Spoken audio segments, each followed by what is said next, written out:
think in the world were praying, we would have a more safer and peaceful world. But we need everybody on board of the ship praying. The problem is we can't get everybody who's a Christian praying because we don't get the idea. We are very small, like a mustard seed compared to the largeness of the population of the world. We are very minuscule. We are small. And guess why we're small? Because we have a large God. And see, if we were larger than God, then we would take control. But God picked the smallest so that the smallest could depend upon him. That's why we're small. Now, you go back and read Exodus chapter 19. God said, I'm going to pick them because they're small, and I'm going to pick them because they got something wrong with them. And he said, I can handle both of those.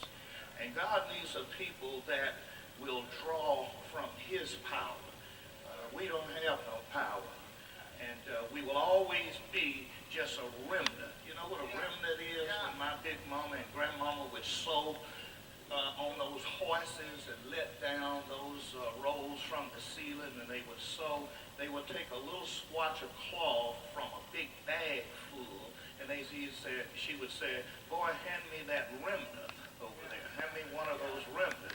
It's a little swatch of cloth that makes up a big quilt. So if you look at the world in which we live, and many people don't get the idea as a Christian. They shout and they love the Lord, they praise the Lord, but they don't get the comprehensive idea. We are small. We are small. We are a little bitty people in the midst of a great sea of population. And that's the way the book of Revelation pictures it. It's a sea. It's a big ocean. It's a big sea. And we are like a little teacup of water out of the Gulf of Mexico. But God said, I can take that little cup of water and do a lot with it when it depends upon me.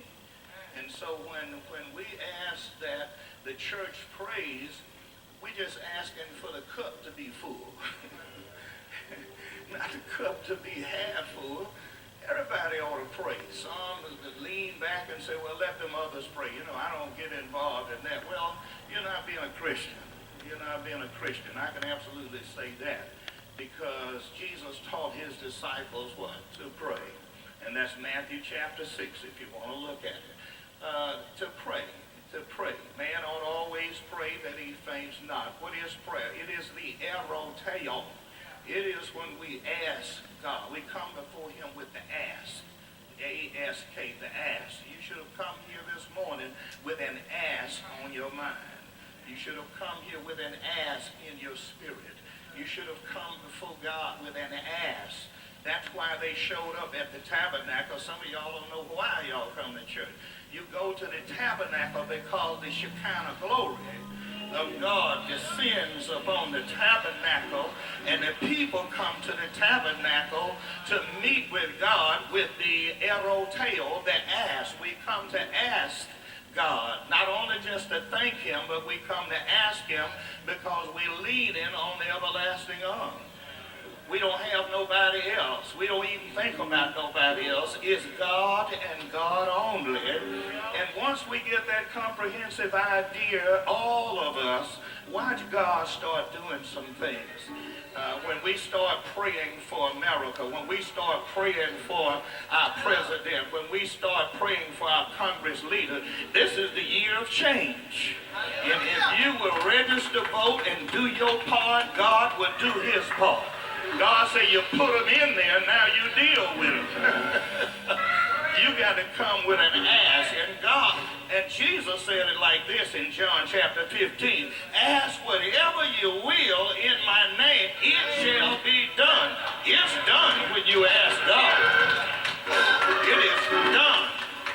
And he's looking for somebody to come before him in praises, but also with an ask. What are you going to ask God for while you are in his sanctuary? I mean, this is not a bedroom. This is not a living room. This is not a garage. This is not a kitchen. This is the sanctuary of God. You ought to have that in your mind, that when you woke up this morning, you came coming to the sanctuary of God this morning with an ask and with the Lord on your mind.